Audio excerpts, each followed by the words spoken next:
Hello बच्चों, welcome to back हमारे YouTube channel पर आप सभी का एक बार फिर से बहुत बहुत स्वागत है। तो बच्चों, जैसा कि आप सबको पता है, मैं आपको पढ़ा रहा हूँ मैथ। ठीक है। तो इस क्रम में हम लोग ने अभी तक दो चैप्टर खत्म कर चुके हैं। ठीक है। पहला चैप्टर आपका क्या था? वास्तविक संख्या, जिसका यानी कि रियल नंबर। सेकेंड चैप्टर आपका क्या था? बहुपद, यानी कि पॉलिनोमियल। तो दो चैप्टर अभी तक हम लोग ने क्लास 10th की बुक का खत्म कर लिया है। ठीक है। तो आज इसी क्रम को में हम लोग आगे बढ़ते हुए आज मैं आप स्टार्ट करूंगा चैप्टर नंबर आपका कौन सा? 3। ठीक है। जिसका क्या नाम है? तो क्या नाम है? तो नाम देखिए क्या है, जिसका नाम है दो चरों वाला रैखिक समीकरण। है ना? अगर इंग्लिश में बोले तो pair of linear equation in two variable. ठीक है।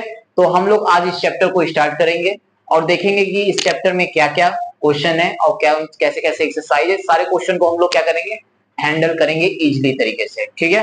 तो आइए चलिए देखते हैं। सबसे पहले तो हम लोग ये जो आपका थोड़ा सा ये जो चैप्टर का नेम है, इसको हम लोग समझते हैं कि आखिर में ये चैप्टर है क्या, इस चैप्टर का मतलब क्या है। ठीक है। तो चलिए सबसे पहले हम लोग चैप्टर के मतलब को समझते हैं कि क्या है दो चरों वाला रैखिक समीकरण युग्म, इसका मतलब क्या होता है। ठीक है। क्योंकि अगर आप ये सब चीज समझे रहेंगे तो आप जब क्वेश्चन लगाएंगे तो आपको क्वेश्चन लगाने में बहुत अच्छा लगेगा।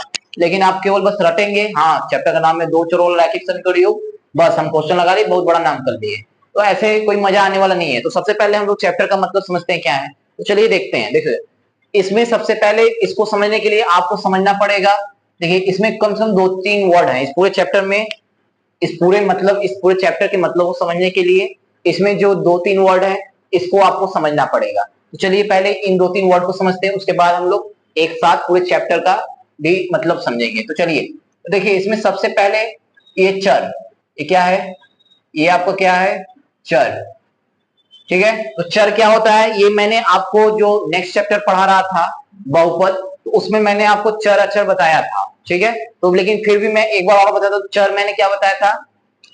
तो सिंपली ऐसे ऐसे नंबर है ना, नंबर नहीं, सिंपली एबीसीडी के जो लेटर होते हैं, यानी ए टू जेड, जो भी एबीसीडी के लेटर होते हैं मैथ में हम लोग उनको क्या बोलते हैं? तो उन नंबर उस सारे लेटर को ही हम लोग क्या बोलते हैं? चर बोलते हैं।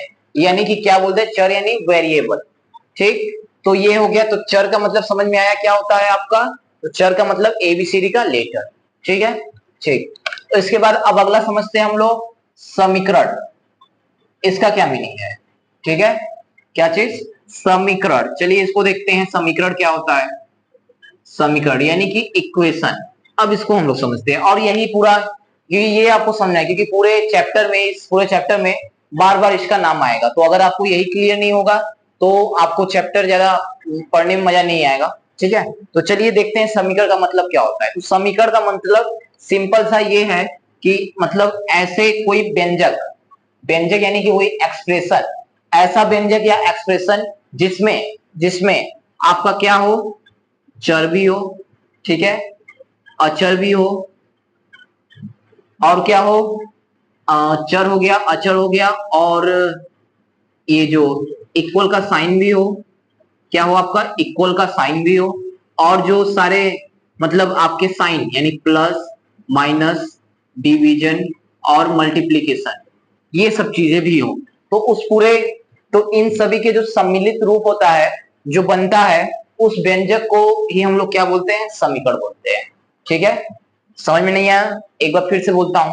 सिंपल सा कोई एक ऐसा व्यंजक या फिर एक्सप्रेशन, कोई व्यंजक या फिर एक ऐसा एक्सप्रेशन जिसमें आपका क्या है? चर भी हो, यानी कि क्या हो? चर यानी वेरिएबल भी हो, अचर यानी कांस्टेंट भी हो। ठीक है। और इक्वल का साइन है ना, इक्वल का साइन, और ये सारा प्लस माइनस डिवाइड, ये सब अगर आए, एक साथ आए, तो उनके सम्मिलित रूप को ही हम लोग क्या बोलते हैं? आपका समीकरण या फिर बोले तो इक्वेशन बोलते हैं। जैसे कि मैं एग्जांपल से समझाऊंगा तो आपको और क्लियर होगा। तो चलिए देखते हैं। जैसे यहाँ पे देखिए 2x plus 3y is equal to, मान लीजिए यहाँ पे, मान लीजिए 0 या फिर 5। चलिए 5 लिख दिया। ठीक है। तो अब हमको इसको बताना है कि क्या ये इक्वेशन है, क्या ये समीकरण है। तो बताइए क्या समीकरण है कि नहीं? तो ये समीकरण है। क्यों है? क्योंकि देखिए मैंने क्या क्या बताया, समीकरण क्या होता है? जिसमें ये सारे चीजें आए, तो उसका जो सम्मिलित अगर एक साथ आए, एक साथ लिखा जाए, तो जो रूप बनता है, जो व्यंजक बनता है, उसी को हम लोग क्या बोलते हैं? समीकरण। तो देखिए यहाँ पे चर है कि नहीं? ये एक्स वाई चर ही तो है। अभी बताया ना चर क्या होता है? एबीसीडी का लेटर। तो ये चर है कि नहीं है? है। इसके बाद क्या बताया था? अचर। अचर यानी नंबर, जैसे 1 2 3। देखिए ये 2 अचर है, 3 भी आपका क्या है? अचर है। ठीक, तो ये दो चीजें हो गया। अब इसके बाद क्या बताया था? इक्वल का साइन भी आना चाहिए। तो क्या ये इक्वल का साइन नहीं दिख रहा है आपको? तो ये इक्वल का साइन भी आ गया। और वो क्या बोला था आपसे? आओ, क्या बोला था कि ये प्लस माइनस डिवीजन इन सब का साइन इसमें होना चाहिए। ठीक है, तो देखिए प्लस साइन है कि नहीं। अच्छा, यहाँ पर एक कंफ्यूजन आप ये मत करिएगा कि इस चारों साइन आएगा तभी होगा, नहीं। इनमें से अगर कोई एक साइन भी आएगा तो भी मतलब वो क्या होगा? इक्वेशन होगा। यानी कि जैसे इसमें क्या आपको दिख रहा है? प्लस दिख रहा है। तो यानी अगर प्लस केवल प्लस रहे, या फिर केवल माइनस रहे, या फिर केवल मल्टीप्लाई रहे, या फिर केवल डिवीजन रहे, यानी इन चारों में से कोई एक साइन भी रहा और बाकी के ये सब रहे, तो आप लोग बोलेंगे कि वो क्या है? इक्वेशन। यानी कि ये रहना चाहिए, और ये रहना चाहिए, और ये रहना चाहिए। और इन चारों में से चारों इंपॉर्टेंट नहीं है, इनमें से केवल एक भी रहेगा तो भी जो सम्मिलित रूप है इन सबका, तो हम लोग उसे क्या कहेंगे कि वो क्या है? आपका इक्वेशन है, समीकरण। तो उम्मीद है आपको समझ में आया होगा कि क्या होता है समीकरण, यानी कि क्या होता है? इक्वेशन। ठीक है, तो चलिए अब हम लोग इसके बाद जानते हैं इसका जो अगला है।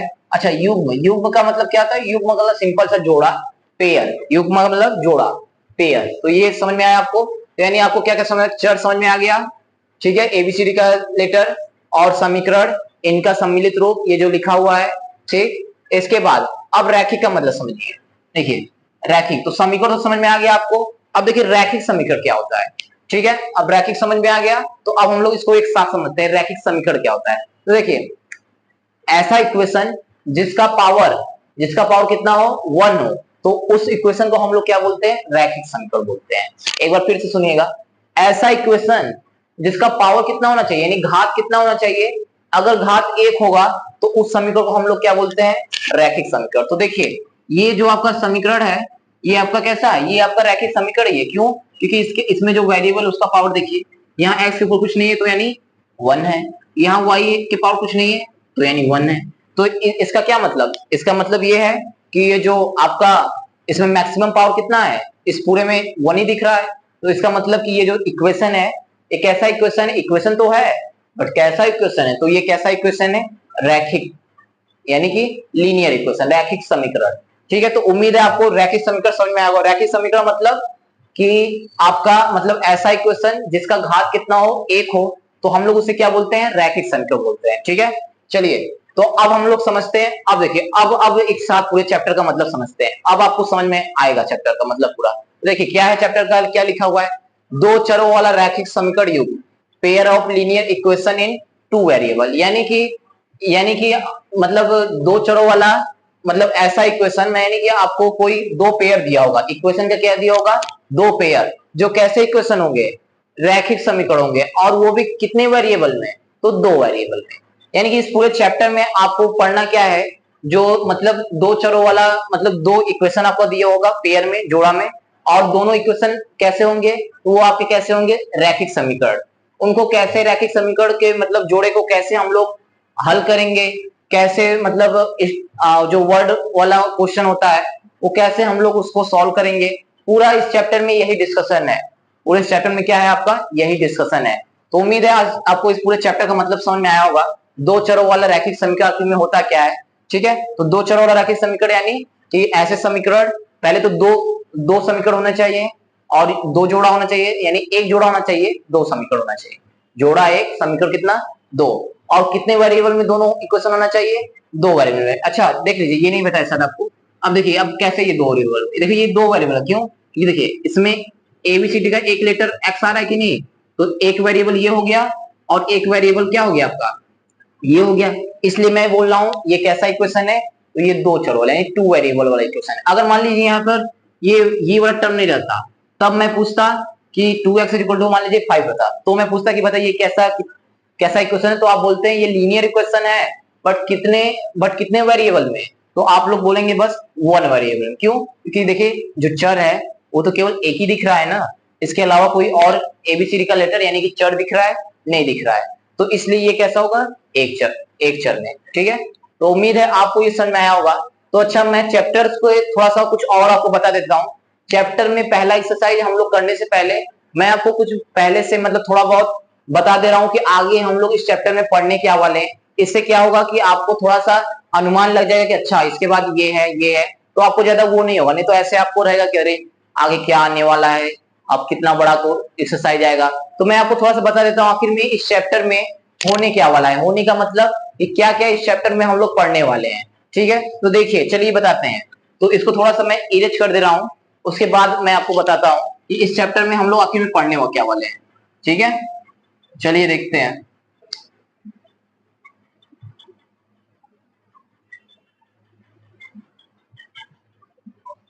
तो चलिए बच्चों, हम लोग देखते हैं कि इस चैप्टर में हम लोग क्या क्या पढ़ने वाले हैं, किन किन बातों पर, कौन कौन सा टॉपिक पर हम लोग जोड़ देंगे। ठीक है, तो चलिए देखते हैं। सबसे पहला टॉपिक जो इस चैप्टर में हम लोग पढ़ेंगे, सबसे पहले तो हम लोग मतलब जो पहला वाला एक्सरसाइज है उसमें, मतलब हम लोग जो पहला एक्सरसाइज है उसमें हम लोग ये आपको बताया जाएगा कि कैसे स्टेटमेंट को पढ़कर हम लोग इक्वेशन बनाते हैं और उस इक्वेशन के हेल्प से हम लोग ग्राफ कैसे खींचा जाता है। ठीक है, फिर से सुनिए। आपको होगा क्या क्वेश्चन में, जो पहला एक्सरसाइज है उसमें आपको ऐसे कुछ दिया होगा, एक पेयर और इसका कोई एक पेयर, मान लीजिए 3 है और मान लीजिए 5x plus 7y is equal to कितना 6। आपको होगा क्या, मतलब ऐसे कोई इक्वेशन दे दिया होगा। ठीक है, कोई मतलब इक्वेशन, दो इक्वेशन दिया होगा, यानी कि एक पेयर, इक्वेशन का एक पेयर दिया होगा और उसमें आपको करेगा कि ऐसे दे देगा और आपसे कहेगा कि इसका जो इक्वेशन है, ये जो पेयर है, इसका सॉल्यूशन आप लोग फाइंड कीजिए। किस मेथड से सॉल्यूशन हल निकालिए, तो ग्राफी निरूपण से, यानी कि ग्राफिकल मेथड से इसका क्या करिए, सॉल्यूशन निकालिए। ठीक है, यानी कि जो पहला एक्सरसाइज में जो क्वेश्चन का टाइप होगा वो टाइप क्या होगा, आपको ऐसे दो इक्वेशन दिया होगा और उसमें आपसे कह देगा कि इसका सॉल्यूशन निकालिए। किस मेथड से, किस मेथड से, तो इसका किस मेथड से, ग्राफी मेथड से। ठीक है, ग्राफी मेथड यानी ग्राफिकल मेथड से।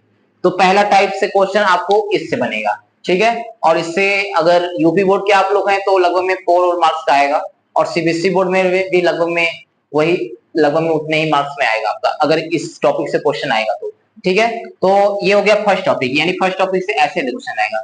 ठीक है, अब उसके बाद मैं सेकंड ऊपर लिख दे रहा हूँ। ठीक है, या फिर इसको सेकंड मान लीजिए, इसको मान लेते हैं फर्स्ट। देखिए अब ये हो गया फर्स्ट या सेकंड और फर्स्ट। अब इसको देख लीजिए नेक्स्ट टॉपिक से कैसे क्वेश्चन आएगा। इसमें आपको आएगा क्या, अब आपको मतलब जैसे कोई इक्वेशन, मतलब दो इक्वेशन दे देगा और आपसे पूछेगा कि ये दोनों इक्वेशन कैसे हैं। कैसे हैं का मतलब कि ये दोनों क्या जो लाइन है। अच्छा देखिए, ये जो लीनियर इक्वेशन है, रैखिक समीकरण है, एक इंपॉर्टेंट बात याद रखना, जो लीनियर इक्वेशन है, रैखिक समीकरण है, ये किसको रिप्रेजेंट करता है, तो ये एक रेखा यानी एक लाइन को रिप्रेजेंट करता है। ये बात नोट करके लिख लीजिएगा, यानी कि जो लीनियर इक्वेशन या फिर रैखिक समीकरण होता है, ये किसको दर्शाता है, तो ये एक किसको दर्शाता है, एक रेखा यानी कि एक लाइन को दर्शाता है। ठीक है, तो अब होगा क्या, आपको क्वेश्चन में दूसरा टाइप से ऐसे बोलेगा, कोई इक्वेशन है, मान लीजिए ये दोनों इक्वेशन दे दिया और आपसे कहेगा कि बताइए कि ये कैसे मतलब इक्वेशन है, यानी कि ये दोनों रेखा, लाइन बोला ना कि ये लाइन को रिप्रेजेंट है, तो ये दोनों लाइन जो है क्या एक दूसरे की प्रतिच्छेदी है या फिर समपाती है या फिर समांतर है। ठीक है, मैं थोड़ा फास्ट बताऊंगा क्योंकि ये सब आगे तो जाकर पढ़ना ही है, तो इसलिए मैं थोड़ा सा अभी थोड़ा सा फास्ट बताऊंगा क्योंकि आगे तो अभी विस्तार में पढ़ना ही है। तो यानी कि आपको ऐसे दो इक्वेशन दे देगा और आपसे पूछेगा कि ये दोनों लाइन बताइए क्या है। तो क्या बोलते हैं इसको, प्रतिच्छेदी। प्रतिच्छेदी यानी इंटरसेक्टिंग, संपाती यानी कोइंसिडेंट और समांतर यानी पैरेलल। ठीक है, तो ये बोलते हैं। ठीक है, तो यानी आपको ऐसे दो इक्वेशन देगा, आपसे पूछेगा कि ये दोनों कैसी हैं, प्रतिच्छेदी है कि संपाती है या फिर समांतर है। तो आपको करना क्या होगा, इसके कुछ कंडीशन होते हैं, प्रतिच्छेदी, संपाती, समांतर। अगर प्रतिच्छेदी का अलग कंडीशन होता है, समांतर का, संपाती का अलग कंडीशन होता है और संपाती और समांतर का अलग कंडीशन होता है। तो अगर जिस भी, यानी कि मान लीजिए कि जो इक्वेशन है अगर वो प्रतिच्छेदी वाले मतलब जो कंडीशन उसको फॉलो करेगी तो प्रतिच्छेदी होगी, अगर संपाती वाले कंडीशन को फॉलो करेगी तो वो क्या होगी, आपका संपाती। अगर समांतर वाले कंडीशन फॉलो तो वो समांतर होगी। अब रही बात की क्या है कंडीशन, अब कंडीशन क्या है, तो अब ये सभी ज्यादा मैं नहीं बताऊंगा, वो आपको जब मैं एक्सरसाइज कराऊंगा तो वो वहां पे मैं बताऊंगा। ठीक है, अभी मैं केवल आपको बेसिक नॉलेज दे दिया। ठीक है, तो यानी पहला एक्सरसाइज लगभग में, और एक चीज आता है संगत असंगत। एक टॉपिक ये होता है संगत और असंगत। ठीक है, असंगत। तो एक टॉपिक से ये आएगा, यानी टॉपिक नंबर जो थर्ड है ये आगे क्या क्या, यानी कंसिस्टेंट और इनकंसिस्टेंट। एक टॉपिक इससे रिलेटेड क्वेश्चन आएगा। तो ये टोटल पहले एक्सरसाइज टोटल तीन टॉपिक से कौन कौन से, पहला आपको ग्राफी मेथड से सॉल्यूशन करना होगा, हल निकालना होगा। सेकेंड पूछेगा कि क्या ये प्रतिच्छेद, मतलब दो इक्वेशन दे देगा और पूछेगा क्या ये प्रतिच्छेदी, संपाती या फिर समांतर है, ये पूछेगा, यानी इंटरसेक्टिंग, कोइंसिडेंट और पैरेलल, ये पूछेगा। थर्ड टॉपिक बोलेगा कि क्या ये दोनों इक्वेशन बताइए कैसे हैं, संगत है या असंगत, यानी आपको क्या कंसिस्टेंट या फिर इनकंसिस्टेंट, तो ये पूछेगा। ठीक है, तो पहले एक्सरसाइज से आपका यही है, यानी पहला एक्सरसाइज से इतना अगर आप लोग तीन टॉपिक समझ लिए तो पहला एक्सरसाइज आपका क्या हो गया, खत्म। इससे इसके अलावा किसी और भी टॉपिक से क्वेश्चन आपका आने वाला नहीं है अगर इतना आपने पढ़ लिया तो। फिर एक्सरसाइज आता है बात 3.2। तो देखिए पहले एक्सरसाइज में अभी मैंने क्या बताया कि जो समीकरण का युग्म होता है, जो पेयर होता है, उसका सॉल्यूशन हम लोग किस मेथड से कर सकते हैं, हल कैसे निकाल सकते हैं। अच्छा, हल का मतलब आखिर में क्या होता है, कोई भी दो इक्वेशन अगर दिया हो तो उसके हल का मतलब क्या होता है कि जो उसमें वेरिएबल है उसका वैल्यू। ठीक है, तो याद रख लीजिए, हल का मतलब, सॉल्यूशन का मतलब कि जो भी उस दोनों मतलब इक्वेशन में जो भी वेरिएबल दिया हुआ है उसका वैल्यू उस इक्वेशन का क्या कहलाता है, सॉल्यूशन या फिर बोले तो हल। ठीक है, तो पहला मेथड हमने क्या पढ़ा इसके सॉल्यूशन का, पहले एक्सरसाइज में ग्राफी मेथड। ठीक है, अब इसके बाद जो सेकेंड वाला एक्सरसाइज है वो कौन सा मेथड है आपका, तो जो सेकेंड वाला एक्सरसाइज है वो हम लोग सीखेंगे कि अब इक्वेशन को और किस मेथड से सॉल्व करें। जो सेकेंड मेथड है वो आपका है प्रतिस्थापन मेथड, प्रतिस्थापन मेथड। ठीक है, इसको बोलते हैं क्या, सब्स्टिट्यूशन, सब्स्टिट्यूशन। ठीक है, यानी कि जो पहला, जो सेकंड इक्वेशन, किसी भी इक्वेशन को सॉल्व करने का जो पहला मेथड है वो कौन सा मेथड है, ग्राफिकल, यानी कि ग्राफी मेथड। सेकंड मेथड कौन है, तो वो है आपका प्रतिस्थापन मेथड, यानी कि सब्स्टिट्यूशन, सब्स्टिट्यूशन। ठीक है, मेथड। ठीक है, उसके बाद जो थर्ड है, थर्ड आपका जो मेथड आएगा वो क्या, उसको बोलते हैं हम लोग विलोपन विधि। कैसी विधि, विलोपन विधि, यानी कि एलिमिनेशन मेथड, एलिमिनेशन। ठीक है, उसको हम लोग क्या बोलते हैं, एलिमिनेशन मेथड। ठीक, उसको हम लोग क्या बोलते हैं, एलिमिनेशन। तो जो दूसरा एक्सरसाइज है आपका इसी से रिलेटेड है और पूरा का पूरा, और तीसरा एक्सरसाइज आपका पूरा का पूरा इसी से रिलेटेड है। एक और मेथड था बट ये आपके न्यू सिलेबस में आपको उसको काट दिया गया है, जिसका नाम था वज्रगुणन विधि, यानी कि क्रॉस मल्टीप्लीकेशन मेथड। तो उसको आप पढ़ना नहीं है, आपको यही तीनों मेथड पढ़ना है। ठीक है, तो उम्मीद है बच्चों आपको ये सारा चीज समझ में आया होगा कि आखिर में क्या होता है दो चर वाला रैखिक समीकरण, चैप्टर का मतलब समझ में आया होगा। ठीक, और उसके बाद मतलब कोई भी दो इक्वेशन दिया होगा तो उसका सॉल्यूशन का मतलब क्या होता है, तो क्या मतलब होता है सॉल्यूशन का, तो सॉल्यूशन का मतलब ये होता है कि उसमें जो भी वेरिएबल है, यानी कि जैसे मान लीजिए अगर दो वेरिएबल x और y हैं तो उस x और y का मान जो वैल्यू निकलेगा वही उस इक्वेशन का क्या कहलाता है, सॉल्यूशन कहलाता है। ये बात जाना। इसके बाद और अभी और मैंने क्या बताया, मैंने बताया कि हम लोग क्या क्या पढ़ने वाले इस चैप्टर में। तो पहले एक्सरसाइज में हम लोग आपको बताया क्या क्या पढ़ने वाले हैं। उसके बाद हम लोग मतलब इसको अगर इक्वेशन को, लीनियर इक्वेशन को सॉल्व करने के कितने मेथड है, तो तीन मेथड है। कौन कौन सा, पहले ग्राफी विधि से, दूसरा प्रतिस्थापन, तीसरा विलोपन। ठीक है, तो इन सारे चीजों को हम लोग एक एक कर अब आगे पढ़ेंगे।